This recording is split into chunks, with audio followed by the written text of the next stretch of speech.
We start the day's other headlines with a decision by the Supreme Court to allow the Trump administration to strip legal protections for hundreds of thousands of migrants living in the U.S. Today's decision revokes a Biden-era program that gave temporary legal status to people from countries facing war and political turmoil. It opens up the possibility of deportation for some 500,000 people from Cuba, Haiti, Nicaragua, and Venezuela. And it comes after a prior ruling that revoked protections for about 350,000 additional Venezuelans. An immigrant advocacy group said today's decision would be, quote, devastating for those affected. Former President Joe Biden gave his first public remarks today since he was diagnosed with an aggressive form of prostate cancer that spread to his bones. Speaking at a belated Memorial Day service in Delaware, Biden did not touch on his cancer in his speech, but he later told reporters he's begun treatment and that his doctors are optimistic. The expectation is we're going to be able to beat this.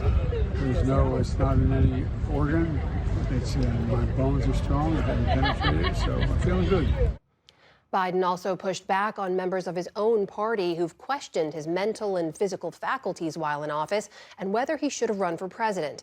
He said he has, quote, no regrets and that he would, quote, put my record as president against any president at all.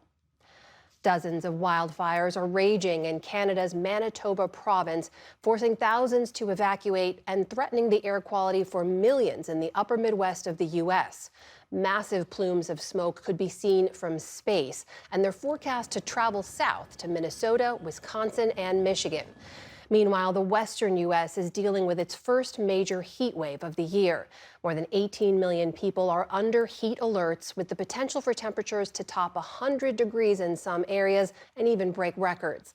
That is as scientists say in a new study that half the world's population, about 4 billion people, suffered at least one extra month of extreme heat last year due to climate change. Nigeria's government has expressed its profound sorrow after flooding killed at least 111 people. Rescue efforts are underway in the market town of Mokwa, which is a major meeting point for farmers from the north of Nigeria and traders from the south. Torrential rains overnight caused the flooding that washed away homes and parts of a bridge. The region has been experiencing more severe floods in recent years, which scientists blame in part on climate change. Officials expect the death toll to rise as the search continues. In the Middle East, Israeli airstrikes killed at least 27 people in Gaza today as Hamas weighs a ceasefire proposal approved by Israel. Hospital officials in northern Gaza counted 12 bodies, including 3 women, after they received after airstrikes pounded the city of Jabalia. Hamas has so far given a cool response to the latest U.S. proposed truce deal, which would not permanently end the war. In the meantime, the U.S.-backed agency that's largely in charge of aid distribution in Gaza says today it's delivered more than 2 million meals in its first 4 days of operation. But the Gaza Humanitarian Foundation has faced criticism after chaotic scenes this week of desperate Palestinians scrambling for aid.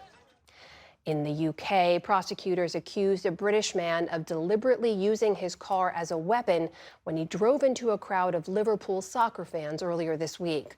Paul Doyle did not enter a plea during his first court hearing earlier today.